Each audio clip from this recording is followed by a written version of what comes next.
Programa Mercado e Ação, o seu programa das terças-feiras, sempre às 22 horas e 30 minutos, com reprise aos sábados e às quartas-feiras às 8 horas.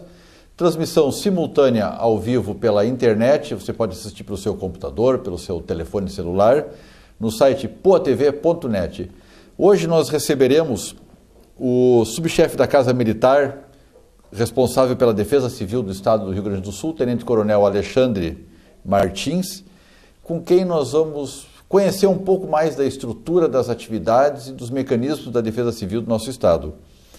E no segundo bloco nós estaremos transmitindo diversas imagens e algumas entrevistas de um evento de atualização e de preparação das diretorias regionais dos sindicatos revendedores de combustíveis do Sulpetro. Antes de passarmos à nossa primeira entrevista, nós vamos à nossa sessão, ao nosso quadro, no qual nós transmitimos a imagem de uma criança, um adolescente, que por motivos que não são objeto da discussão, saíram de suas residências, não mais retornando. A imagem que vocês estão vendo é de Daniel Lopes Rodrigues. Ele tem 16 anos, desapareceu agora no dia 22 de fevereiro de 2015, no bairro Cavalhada, em Porto Alegre. Ele saiu da casa dos pais adotivos e não mais retornou. Se alguém tiver qualquer notícia, qualquer informação, por favor, avise a Delegacia Especializada da Criança e Adolescente, telefone 0800 6426 400 ou 21315731, prefixo 51, DDD 51, ou ainda 8464 6960. A família encontra-se preocupada, teme que possa ter acontecido qualquer coisa com esse rapaz, com esse jovem. E, por favor, se você tiver qualquer informação, nos informe. Então, retornamos num instante. Fique conosco. O programa Mercado e Ação retorna agora recebendo o Tenente Coronel Alexandre Martins, conhecido como Coronel Martins. As pessoas não falam quase Tenente Coronel, chamam direto Coronel, né? É um hábito da comunidade? É um hábito da comunidade, porque é o Tenente Coronel Martins, e todas as vezes que a gente também se identifica para a sociedade, Tenente Coronel, o pessoal já, Tenente Martins. Então, o primeiro nome que fica, aí o pessoal costuma dizer Coronel, que abrevia. Sim. Mas é Tenente Coronel Martins. Tenente Coronel Martins, da Brigada Militar nossa gloriosa Brigada Militar do Rio Grande do Sul. Enfim, entrou na Brigada Militar em 86, passou por diversos comandos e nesses últimos anos comandou o Batalhão Ambiental, comandou o Batalhão de Operações Especiais, a Escola Superior de Educação Física. Pela Casa Militar estava no gabinete do vice-governador e agora está na subchefia da Casa Militar, responsável pela Defesa Civil do Estado do Rio Grande do Sul. Exatamente. Tá certo isto? Você trabalhou também bastante tempo em presídios, né? Tive uma experiência muito boa. Logo que a Brigada assumiu a administração das 4 maiores casas prisionais, que é o Presídio Central, a Penitenciária Estadual de Charqueadas, Penitenciária Estadual de Jacuí e Alta de Segurança de Charqueadas, eu tive a oportunidade de passar nas 4 casas. Foi uma experiência profissional e particular indescritível. A tua origem nos bombeiros, na Brigada Militar, é bombeiro? Na verdade, a tua formação inicial? Não. Como é que é isso? Atualmente, funciona assim, ainda, que agora está acontecendo a separação dos bombeiros.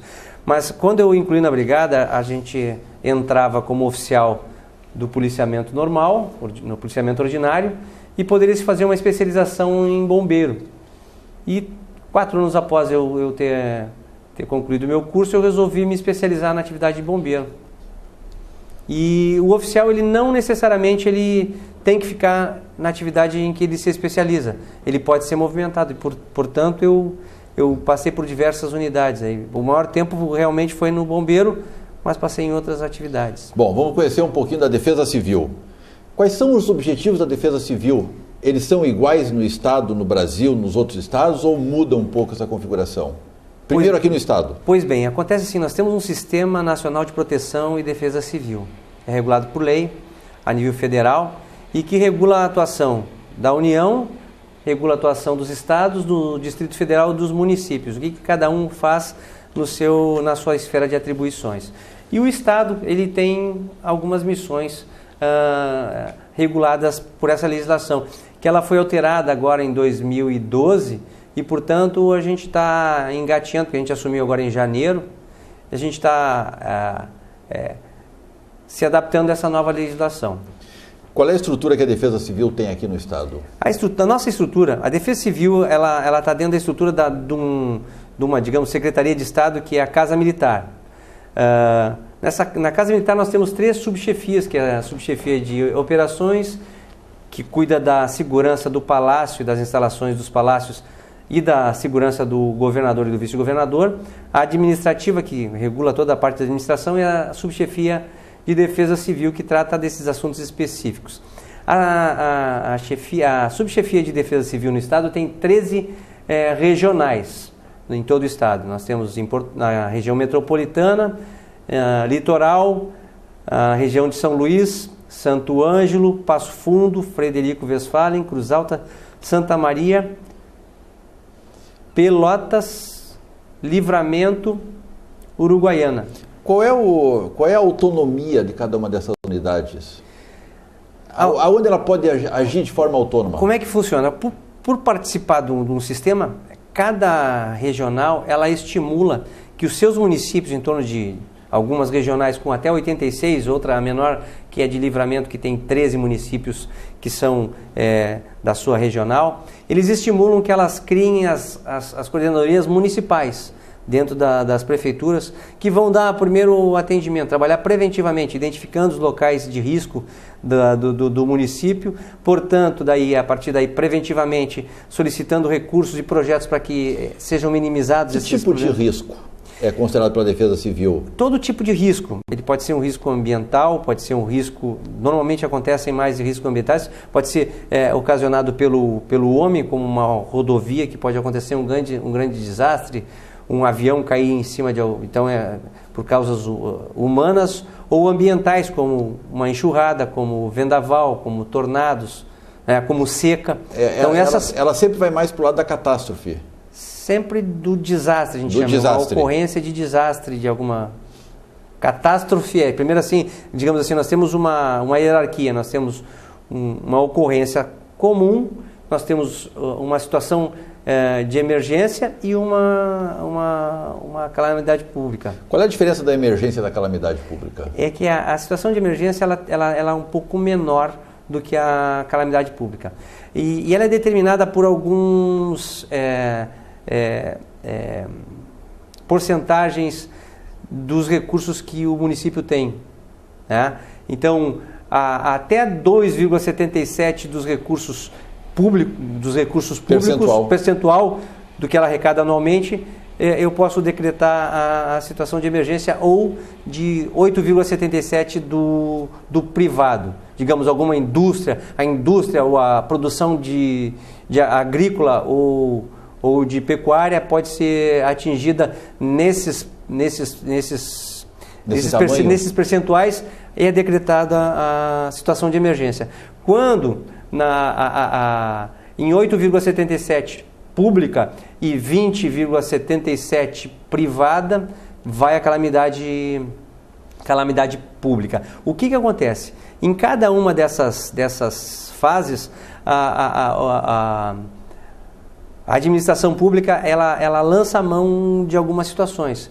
E a principal é de ela não precisar licitar para contratar serviços ou adquirir qualquer tipo de material para atender aquelas pessoas que foram atingidas por essa situação, por essa ocorrência. Né? Mas o município necessita ter o reconhecimento dessa, ou ele simplesmente declara? Primeiro, ele tem conhecimento dessa legislação.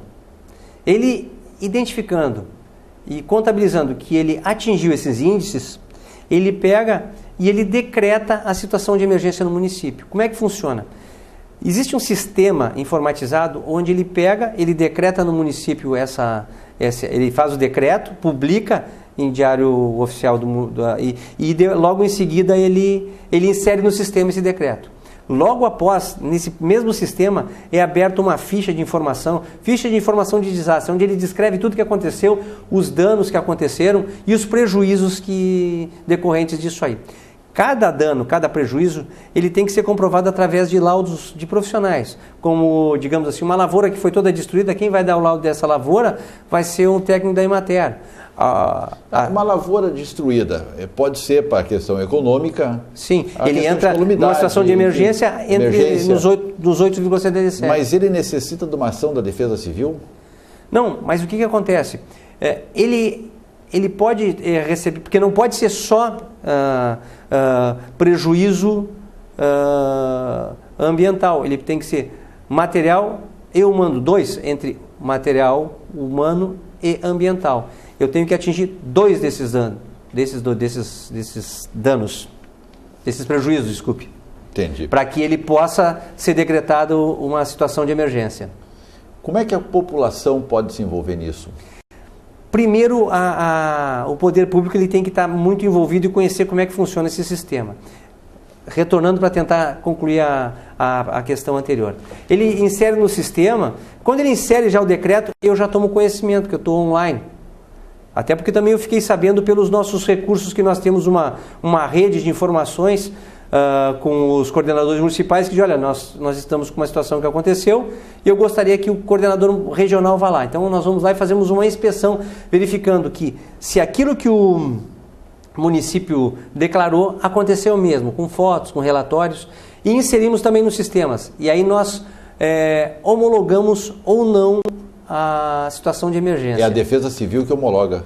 Ela homologa, mas a União, ela pode ou não observar o que a gente aqui no estado relatou. Mas normalmente a gente acompanha, eles acompanham a nossa homologação. Nós temos 10 dias para homologar ou não, tendo toda a documentação. Mas isso não demora, rapidamente. Então, quando acontece uma situação, eu vou lhe dar o exemplo ali de Capão do Cipó, que aconteceu o fim de semana retrasado. Uma chuva de granizo muito forte.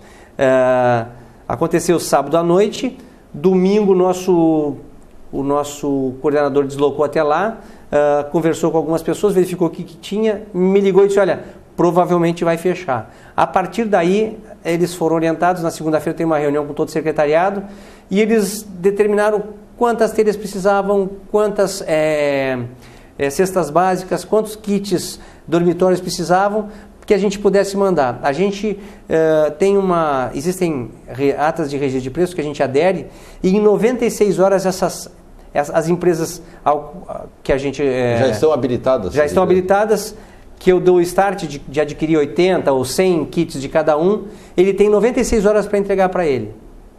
Fora isso, a gente já orienta que as prefeituras mais organizadas, elas já têm telhas, já têm lonas, já têm materiais aguardando para já distribuir. Então, dos 497 municípios, nós temos em torno de quase 300 já da administração anterior, já tendo feito... Existe uma integração entre os órgãos que detêm, que recebem informações no sentido de prevenir não seria bem o termo, mas de antecipar ao fato? Sim, nós temos esse contato direto com Brasília, onde o CEPED, que é o órgão que ele tem meteorologistas 24 horas por dia monitorando toda a situação do Brasil. Quando eles veem alguma situação que possa acontecer em algum local, eles já nos ligam para nosso, digamos assim, central de operações que nós temos aqui. Ele nos liga e nós despachamos informações para todas as regionais, as nossas regionais, que entram em contato com as municipais e informam, olha, possivelmente vai acontecer uma situação tal em tal região ou em tais municípios. Te dou exemplo, que nem acontece. Quando acontece uma chuva muito forte ali na região oeste do estado, ali perto de Santa Catarina, parte da água que acumula ali cai pelo Rio Pelotas e deságua lá no Atlântico. A outra parte desce pelo Rio Uruguai e vem lavando. Itaqui, São Borja e Uruguaiana. O que acontece? Nós temos réguas que vão medindo a altura do rio. Então eu sei que quando passou em tal altura o rio lá em Itaqui, eu sei quantas horas mais ou menos eu vou ter o rio em tal local da cidade, em Uruguaiana. Então eu sei que eu tenho que desabrigar ou desalojar tantas famílias. Então isso é uma forma preventiva de eu saber. Da mesma forma aconteceu em São Lourenço em 2011, foi detectado pelos radares meteorológicos uma situação anormal naquela região ali, que ia ter uma precipitação muito forte, e era um dia de verão, de março, muito sol, a praia cheia, muitos turistas, muitos veranistas naquela região, e 10 horas da manhã chegou essa informação. Aí, pô, mas esse sol, esse tempo não pode ser. Não, mas vai chover.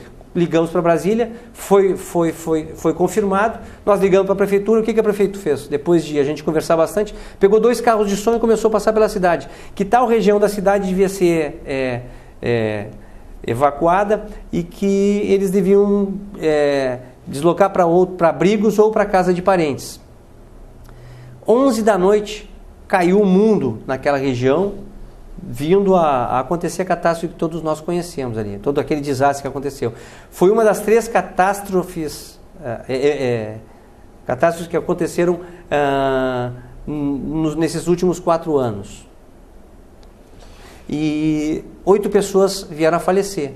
Mas se não tivesse sido alertada com antecedência de praticamente 12 horas, teriam muito mais vítimas. Então a gente tem essa possibilidade de prever em algumas situações e circunstâncias. Tenente Coronel Alexandre Martins, ficamos agradecidos por nos mostrar um pouco do que é a Defesa Civil e como ela atua em nosso estado. E fica o registro para que retorne ao nosso programa e o programa fica à disposição para poder colaborar com o que for necessário ao nosso estado.